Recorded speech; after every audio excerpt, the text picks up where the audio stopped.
God has given you a purpose. I don't know what it is, but I know he's given you a purpose. Search for it and do it.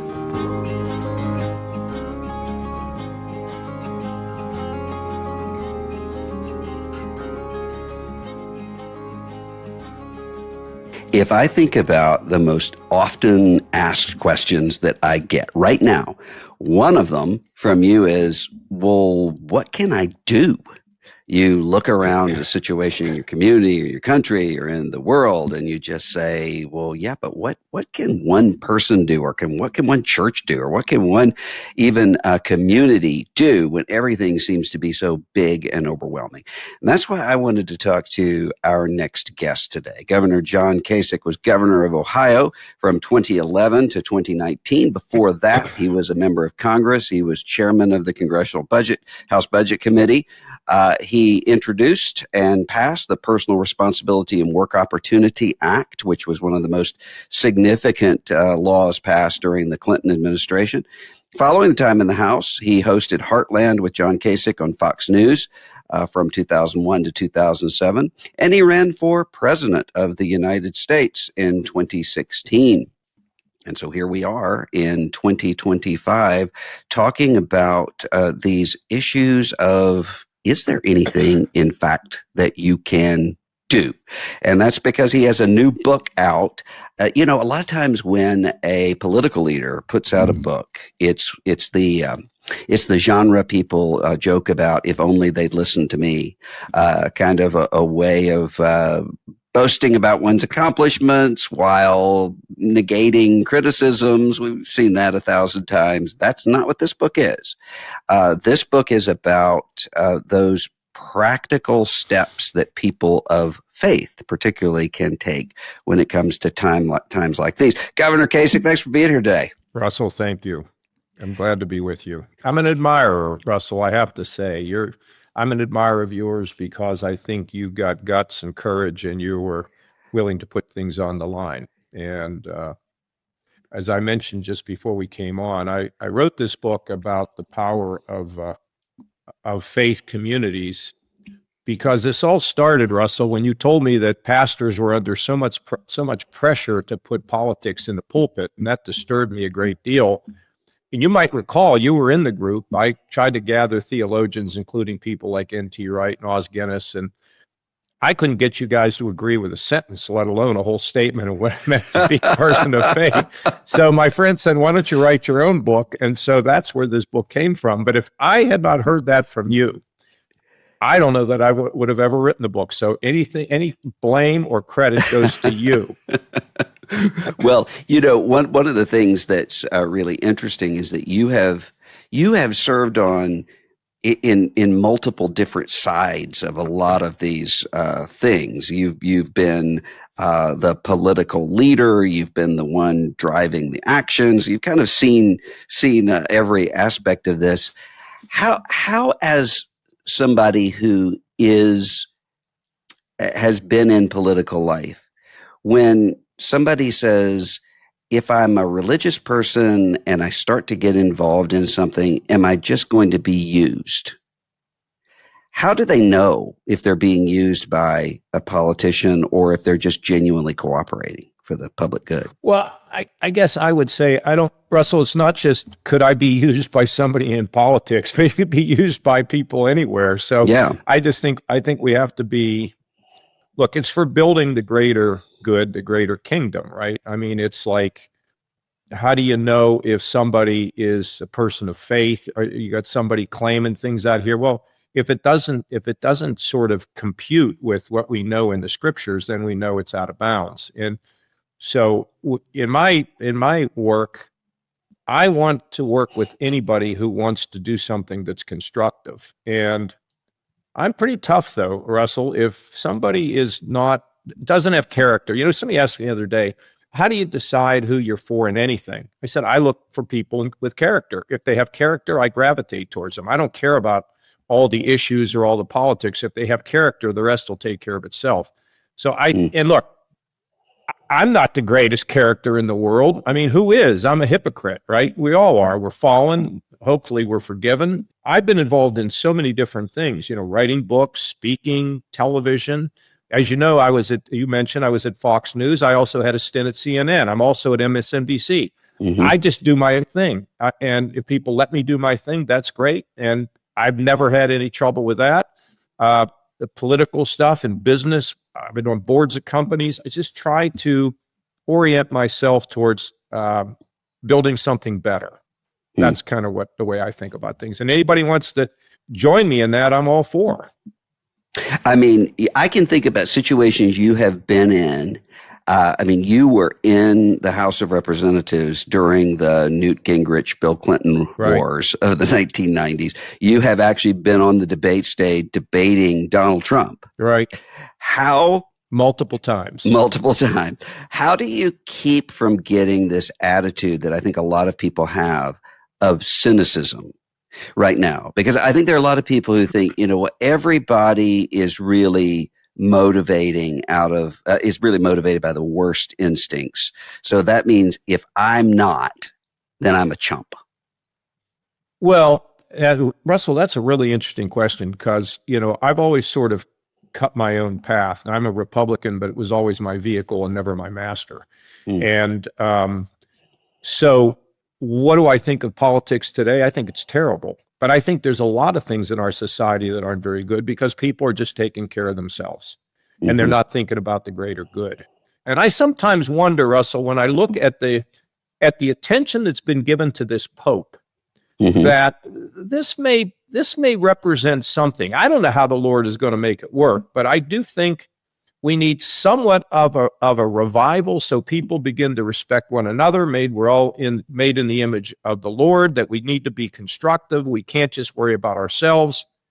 And saying all that, I worry about myself, you worry about yours. It's just the way it is, but we can have better days compared to some bad days we have. I hope you agree with this. Does that answer that question? Yeah. I mean, what do you think is the reason for the fact that, is it just that it's kind of a honeymoon right now for this new Pope, that people seem to be, it seems to be a moment unlike one we've seen for a while, where people sort of across the board are kind of feeling good about him, even if they don't know very much about him. Right. Do you think it's just that, or is there something that he's communicating or doing that we could learn from? I think, first of all, I don't know him. As you say, we don't know him that well, but he seems so likable, and he seems he seems as though he's very open and kind of was prepared for this moment.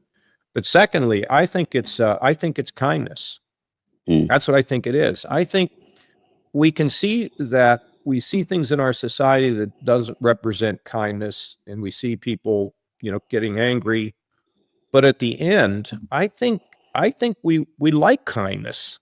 I think that's what he represents. I think Francis was a little bit of that, and I think people, here's maybe a practical thing. I expanded Medicaid, okay, and I did it because I had my budgets under control, and I knew I could help 600,000 people get health care who were either in jail or sleeping under bridges or whatever. And that was, in the middle of this whole Obamacare thing. And when I ran for re-election, remembering that Ohio's, turned ruby red now, I won 86 out of 88 counties.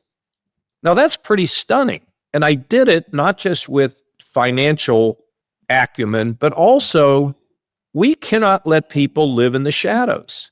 And I think it resonated with people. And I think that's a big chunk of this. Yeah. How do you decide? For instance, when you're deciding about expanding Medicaid and you're thinking about, obviously you're motivated by faith and by your understanding of what human beings are.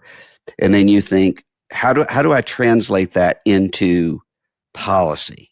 Because there are times when, of course, you're going to have disagreements about, one person might say, well, we need to raise the minimum wage.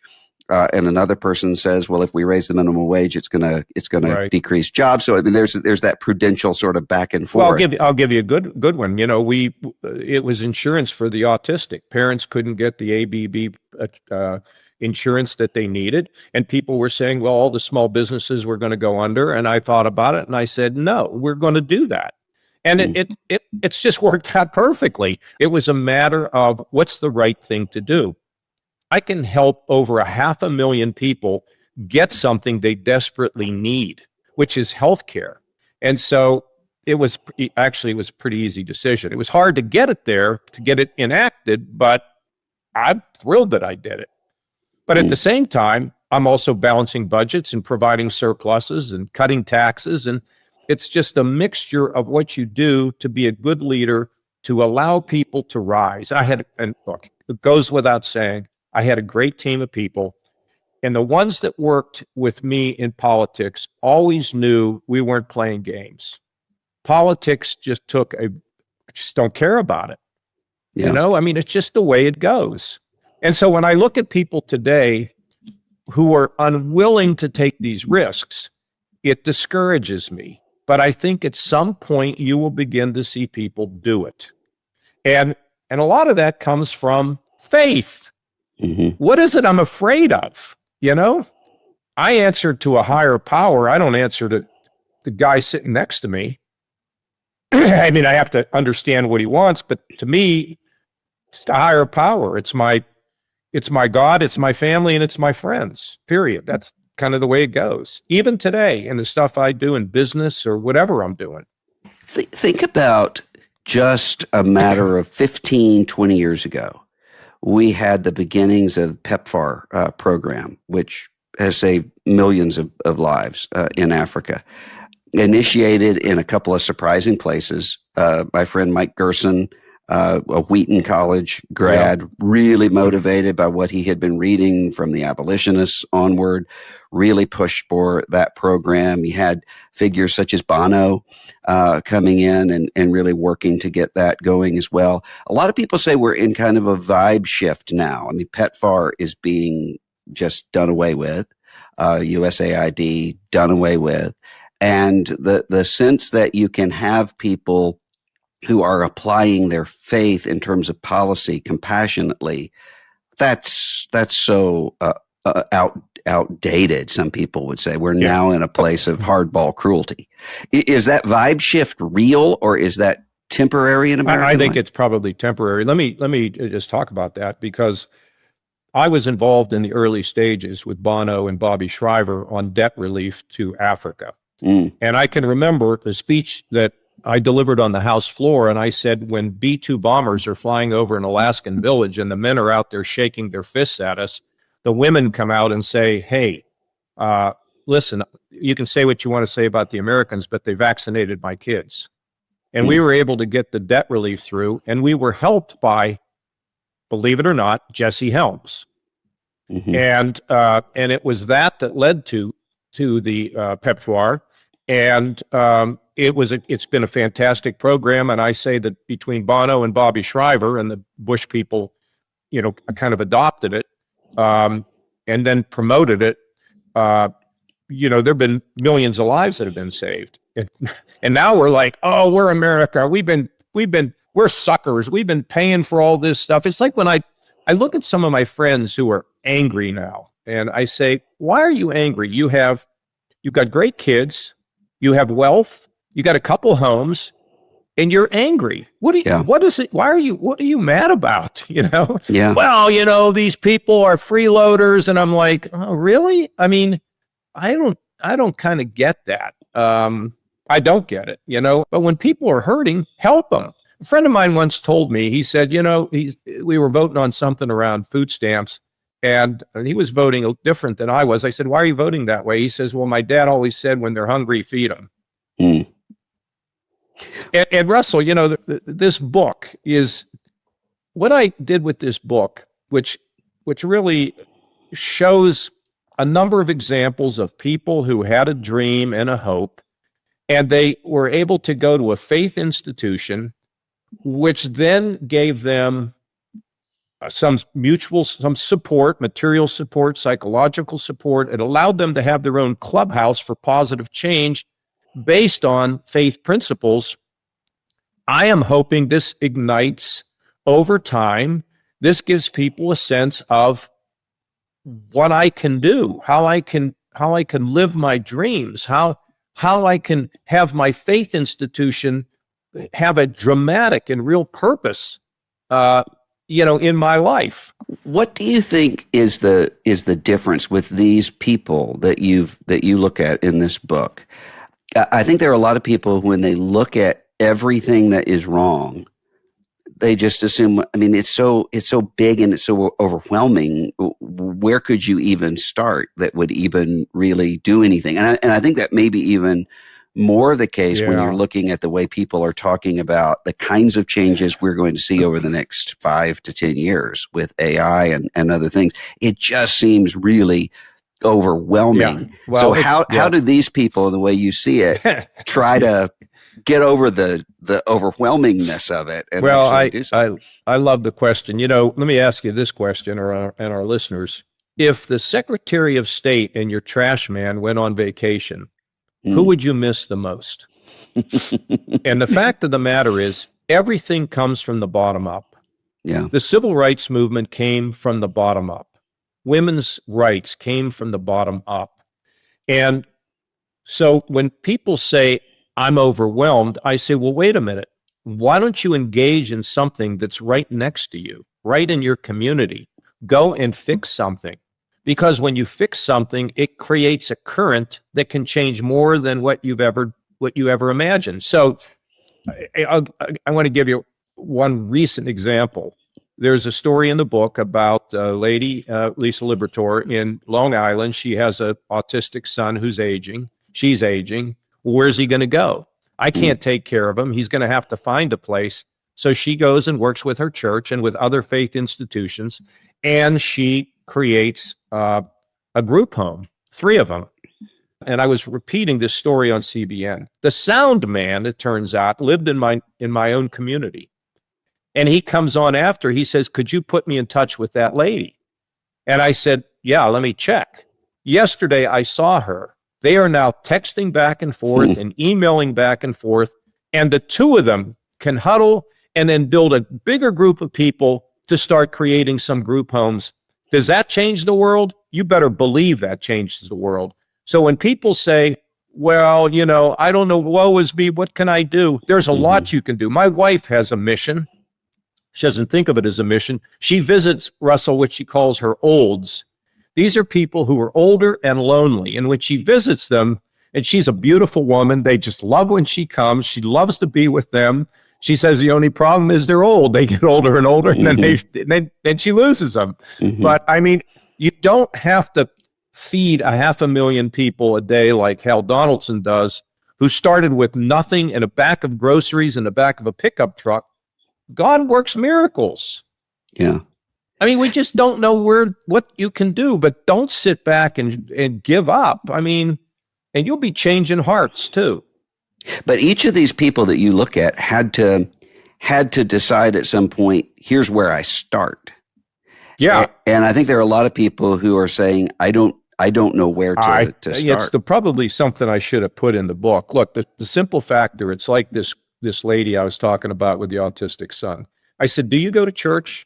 If you don't go to church, you should go. And you should find one where the people that run that church would have an interest in helping you. If they don't want to help you, then, go find another one, because you will find somebody whose heart will be touched and they will do it. They will work with you and they will help you.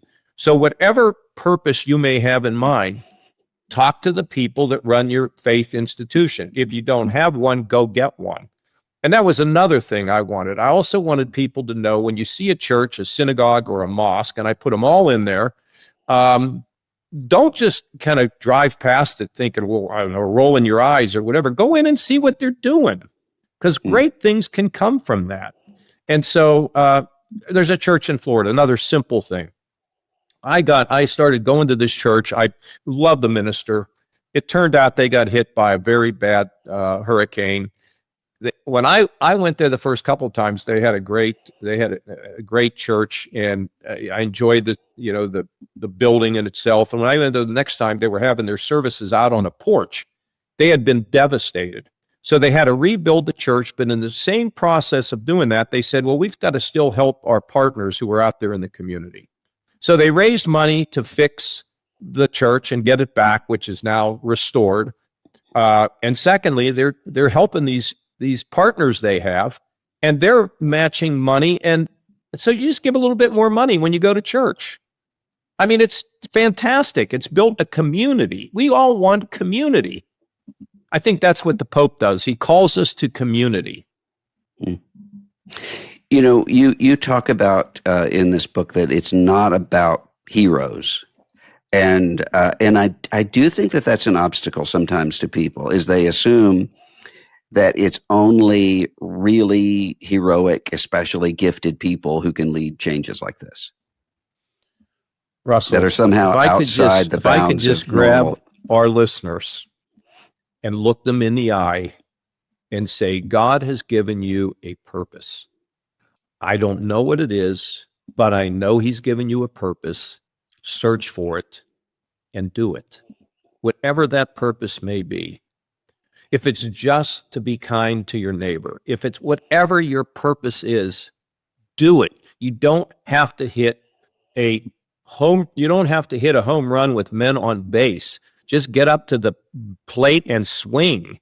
That's all. So for people that go, oh, it's nice, John, what you're saying that, but honestly, you are made, everybody on here, you're made special for a purpose. And if you're shy, then talk to your spouse, talk to your neighbor, say, I really feel like I want to do something here. You can do it. You can do it. And the Lord will help you. You're not in this alone. And if first you don't succeed, you try. If it's this guy, Bob Freeman, he called me the other day. He lives in Omaha. Bob Freeman has a dream. He writes it down. 15 years later, he and the people that have worked together in the Muslim community and the Christian community and the Jewish community now have a site where there is a church, a synagogue, and a mosque, and a community center where they all hang out together. They discuss things, they argue, they have fun. 15 years it took him to do it. Now, he was he was a kind of a big guy, but you don't have to be a big guy to do significant things. What about when you have, I've seen a lot of, for instance, Christian, Jewish, Muslim kind of partnerships going on in a community that became really, really tense after October 7th. And so now they have big disagreements about Israel, Gaza. And it's not just about a political matter. It's about their entire communities. How do people navigate through that kind of thing if they still want to be in connection with each other?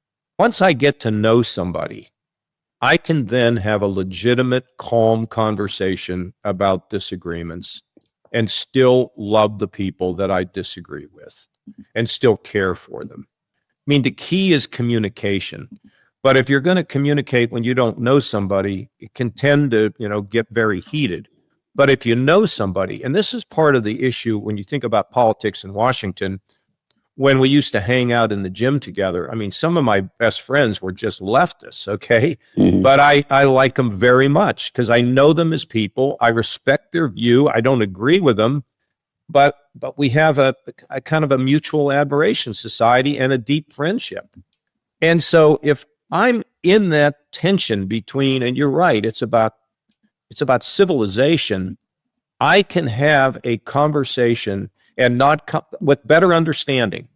What do they think about Gaza? How do they feel about October 7th? Then I can have a conversation. Right now, we can't have a conversation in too many cases because people don't want to hear the other side. Mm-hmm. Do you think there's ever a time to say, look, let's not talk about this? So whether you've got this partnership, leave this alone. Leave this alone. Yeah, you can have, maybe there's a men's Bible study where, okay, we're just going to not talk about Trump, or the community Muslim Jewish partnership that says, look, we're not going to talk about October 7th. I have a great friend he was my doctor. Okay, he is completely MAGA. He is, He says some things sometimes that I say, man, you are drinking Kool-Aid, right? Yeah. But I love him and he loves me. And and we'll tease each other about certain things. And, but we know when not to push too far. Mm-hmm. That's just about getting along with somebody. I mean, we're all better when we get along as opposed to when we're fighting with one another. It can't be just my way or the highway, but it doesn't mean I have to be squishy or soft. Nobody would say I was squishy or soft, but I can hear somebody else. That if somebody is hateful, I'm not going to be hanging out with them anyway. Why do you think people are so angry? I mean, you pointed this out that in many cases, if you actually look at how people are doing economically compared to how they were doing in, say, the 1970s or the 1950s, even these times that people nostalgically, if only we could get back to then, actually objectively is a lot better. Is that when like we locked up people with mental illness in a closet somewhere? And right. I mean, are you kidding me? Look at what we have today. I think some of it is a sense of fairness and justice. And to me, us vis-a-vis the rest of the world, we've had so much. But it gets to people don't like when things are not what they consider not to be fair or just. And there's a lot of things we see in society that are not fair and just. But, Russell, I tend to think that I believe that the scales of justice will be balanced appropriately, and maybe not here, but ultimately. I mean, if I did something wrong, I would rather have the scales adjusted here than when I reach eternity. I'll give you one I think people are very angry about now, and that is if you have a healthcare problem, it takes you forever to get in, and then you got to deal with an insurance company. I mean, and I wonder, people who work in the insurance industry, when you keep turning people down who have an illness that could do you in, how do you go home at night? Mm-hmm. Do you think that's where we need faith? That's why we need God. There are a lot of people who would say that very thing that you're talking about right now is why we should completely start over again with the whole system. You mean healthcare? With healthcare. Absolutely. You think so? Absolutely. I think, if I were the leader, Russell, what I would do is we worry about like Medicaid now and Medicare. Okay, well, let's take the entire healthcare system. You can't reform, in my opinion, in pieces. I think you can get people who are very well intended, who represent doctors, hospitals, pharmaceutical firms, insurance companies, sit them in a room, and you're not coming out till you come up with a comprehensive plan to change the incentives. I can tell you that in Medicaid, trying to pay for quality, trying to get people into primary care, it's basically not, it's just not, there's no strength behind that. There's no incentives to treat people to keep them healthy, to get them primary care so they don't get sicker. The whole system needs to be reformed. And you've got to get the people who operate in the system to tell you what the problem is. And I think if you do, you can begin to reconstruct what is now the greatest healthcare system, but it's too costly, it's too inefficient, it's too many delays. It's unbelievable. But we can get there.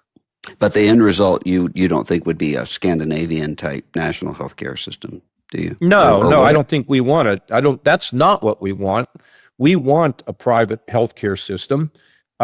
I mean, there are places where the government, I think, can intervene and help with people who, like that's what Medicaid is for. But they're trying to reform Medicaid without reforming the whole healthcare system. No, I don't want to come out of a thing like that with a drift towards a Canadian system. That doesn't work. I would think that we could strengthen the private healthcare system, but we have to do it comprehensively. Does that make sense to you? Yeah. When you're talking about purpose, I mean, one of the things that you can see in this book is that you have a certain degree of ambition has to fire people to think I can actually do this, but not a completely being overtaken by ambition. I mean, when we talked about members of Congress a few minutes ago. I mean, one of the things that I hear all the time from them, and I'm sure you do, is you have the best people, the people we really do want there, who are saying, I don't even know if I want to keep doing this. And they're the people who actually can lose an election and they still have a purpose and they still have a life. I mean, you seem to have been somebody who was able to run for president, not win, and it not destroy you. I mean, you were able to continue your purpose. Let me give you a better one, Russell. So okay. I bought a new car, and I had to go get a new license plate. So the first time I go to the BMV, I peek in the door, and it's a 2-hour and 45-minute wait. So I'm not doing that. Then I drove to another one, and it was an 1-hour and 45-minute wait. I'm not doing that. So on my birthday, I drive to this BMV in Central Ohio, and I go in there, and it's just 100 people in there, and I sit down, and everybody's kind of chuckling. Oh, look, they don't know right away, but over time, look who's sitting in here next to us, which is the great thing about America. Then they call me up to the window, right? And I don't know why I didn't fix the BMV. I don't know why, but I'm up there, and I said, okay. She says, do you want new plates, or would you like to use your old ones? I said, nah, I think I will, I'll get new plates. I have a new car. I said, how much will that be? She says, $500. I said, $500? I said, what if I use my old plates? Can I do that? She says, yeah. I said, how much? $7. I said, I just saved $493 by using my old plates, and now I need bolts. She goes, well, bolts cost $2 a piece. And the guy in the back is howling at all this. He comes out with some bolts, and he said, I may not be giving you a jumbo jet, but I could give you a couple bolts for free. So for me, I am very grateful, having walked out of Congress, never looked back, having been governor. And I kind of look at this stuff, sitting at the BMV. It's, I still like to be treated special. Who doesn't? But for some reason, it's okay. And, I keep going back to God. And you know that story, right? In 1987, my parents were killed by a drunk driver. I don't know if you knew this story or not, but, at that point, I didn't even know if I believed in God. And so one of my friends said to me, John, you need to, where are you vis-a-vis the Lord? I can't answer the question. He said, you have a window of opportunity in the middle of this horrible grief you have to go through it and figure it out, which is what I did. And so for the last 38 years, I've been figuring it all out. And I don't have this faith or these things I say because they're politically right. Or if I didn't have these, I can act on my convictions because I know that the Lord is watching. And that faith is such an important part of a person's ability to take one foot in front of the other. You just got to try it. Yeah. I think there are a lot of people listening to this who they're in that kind of moment you were in 1987. Yeah. Maybe it's not that they've just lost their parents in this way, but there's something going on and they're kind of maybe angry at God or not sure that he's even there. I mean, how did you work through that? Because there are some people, I think, that come out on the other side of a moment like that, the way you did, saying, I have a sense of purpose and of myself and of faith. And there are other people who come out of it completely crushed. Bitter. Yeah. Yeah. Why did God let this happen? Right. How do you do that? How do you work through that? Well, for me, there were people around that show up. And I think when you go through stuff like that, you're always amazed at who does show up and who doesn't.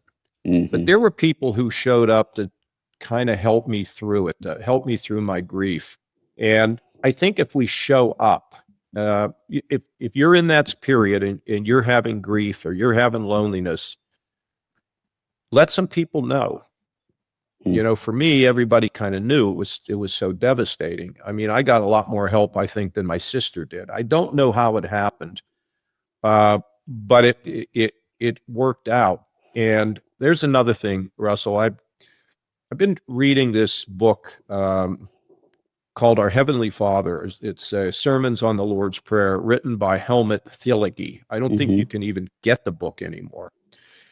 And what he says is, everything that happens, and he wrote it during World War II. He would preach in churches that were being bombed. He was wearing combat boots when he was preaching.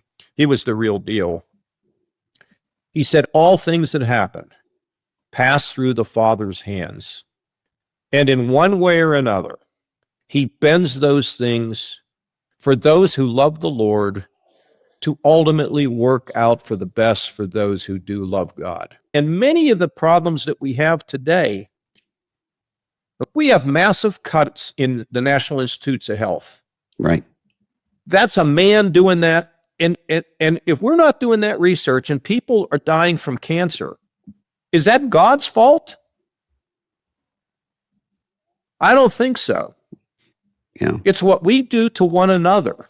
Now, why he doesn't stop it and all that, I can't answer those questions. I mean, I've tried to ask him how he works. I have tried to ask him, how is it that you work? And I can remember the only time I ever had a clear message, I'm never going to tell you, get over this, shut up, move on. That's kind of the end of the book of Job, isn't it? I just got to think that somehow he knows what he's doing. And I love that whole thing about that exchange between Jesus and Peter, where Jesus says, well, you know, you don't need to hang around here with me. And Peter says, well, where would I go? Yeah. So if you're desperate out there, the Lord knows it. Jesus knows it. He suffered here. He knows what's going on. Let a few people know, even people who may not be close to you. You were in the office and you could tell somebody, I hurt. Just know that the sun will rise. But there are people, Russell, who suffer these horrible diseases. And all I know about that is if somehow they can stay faithful in the new creation yet to come, they will be rewarded for their faith. I mean, if I don't believe that, what am I supposed to believe in? You know? Did the people who showed up for you at that time, when it came to faith, did they come at that directly? Or did they kind of hang back and let you work through it? Yeah, I had two people that were critical. One was John Pelafudis, who I wrote about in this book. And I would have fears about what was going on and how I was feeling. He would show up every day to my office. It turned out, believe it or not, he was working for another congressman, and the preacher who was in Pittsburgh at my mother's funeral and father's funeral, he knew this guy in Washington and directed me to him. So, I mean, out of the blue, I meet this guy, and he didn't come and pound me on religion or anything. He just was there. And then, you know, and then I had another friend who, these guys are my dearest friends today, helped me to find myself too. So it was a real complete reconstruction, faith in God and who is John Kasich. And, you know, that was, I mean, I love those guys for it. And I don't know what else to say to you, but no, they didn't come in banging. Well, you know, let me tell you how God works. I mean, it's sort of like, and when people have terrible tragedy, I think well, look at Job, right? It's those guys started saying things. Why don't we just show up and sit with them? You don't have to say a word. Yeah. You know, you talk about in this book, these various people. I mean, think of the pastor at Mother Emanuel Church and this sense of forgiveness and so forth. A lot of people who are having a real crisis of faith right now, it's because they've seen the mirror image of that. They've seen religious leaders who have behaved horribly, you know, a scandal or financial embezzling or political hackery, you know, all that kind of stuff. What do you say to somebody who says, I've just never seen people of faith who have actually acted out of anything other than self-interest? How do you advise them? Well, I mean, let's think about King David, right? I mean, he's a guy that engineers the death of a lady's husband, right? And and then had really lived a pretty horrible life after that happened, but was forgiven by God. You know, you can't. We're all fallen, and so even people of God make mistakes. Sometimes those mistakes will take you out of the business, you know, but if you're in a place and you don't trust the minister, you need to get out of there. Go some other place. Go online. I don't know how to answer that, Russell. I mean, what do you think about that? When people say, I can't trust it because I've saw somebody, they claim they're a Christian. And yeah, we're all hypocrites, but we can be better tomorrow. I mean, I don't know what else to say. How do you answer that? Well, I think generally I have a different answer for that to myself or to the people who might be the bad examples for those people and for the people who've gone through that, to say, don't yield to cynicism, but I understand why you're having trouble knowing who to trust. I mean, when you've been through a situation where somebody has used something as important as religious authority in a way that's awful, it's understandable why people would be, how can I trust again? But I would just say, don't yield to the cynicism. There are people out there that you actually can trust. Oh, they're absolutely right. I mean, look at the book. I mean, look at the history of, there's so many, and look at the wonderful things that people of faith have done to change the world, but if we're looking for perfection, we're not going to find it. One of the groups that people are working with in the book and elsewhere are prisoners and those who really have done horrible things. Yeah. How should we think about the criminal justice system? I mean, if you think about death penalty and policing and so forth, how do we maintain that justice for victims while at the same time actually rehabilitating people where that's possible? Well, one of the things is I had a great guy that ran our prison system, and we had one of the lowest recidivism rates in the country. We gave people, if you were a gangbanger, we're going to lock you up for the rest of your life.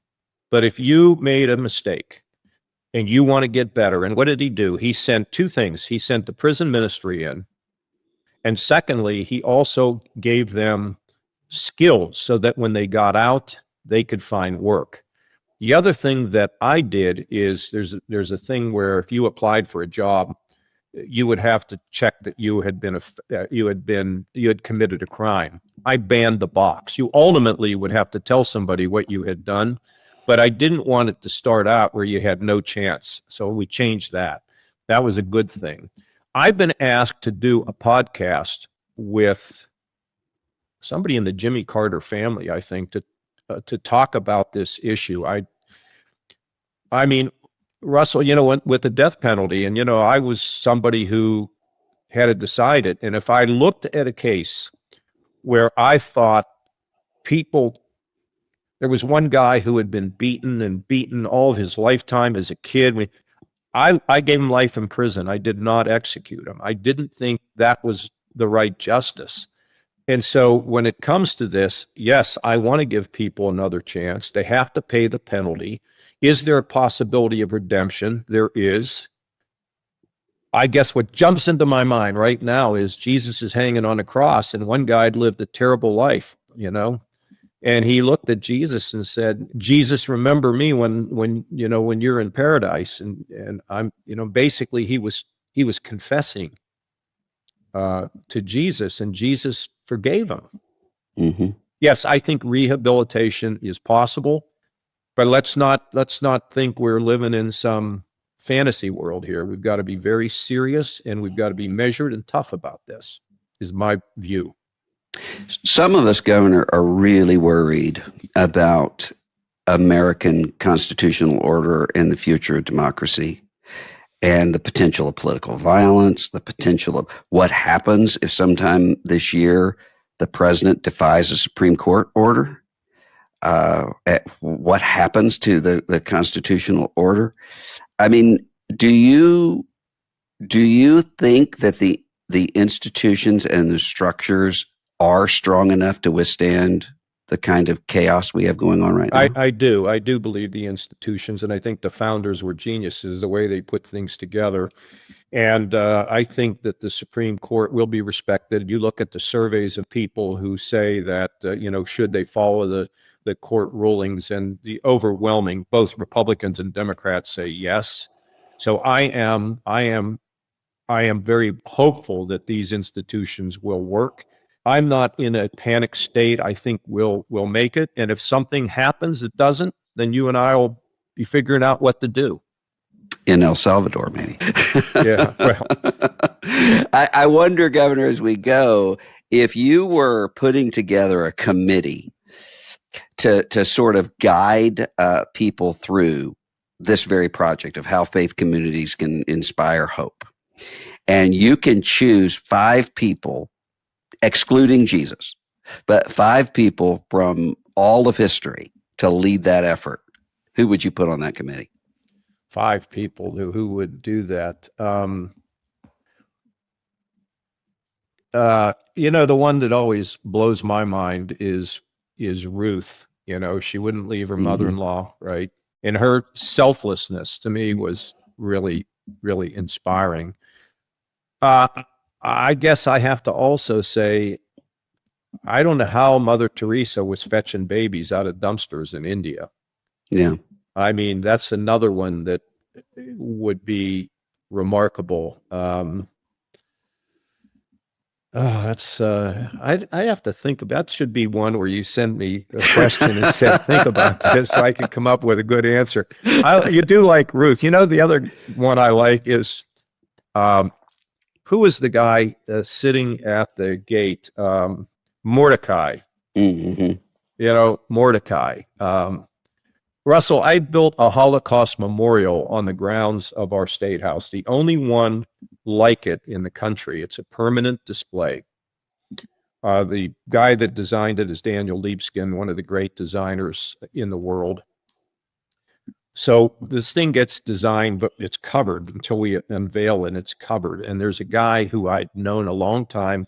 I didn't know it, was sitting out in the lobby waiting for me when I was governor.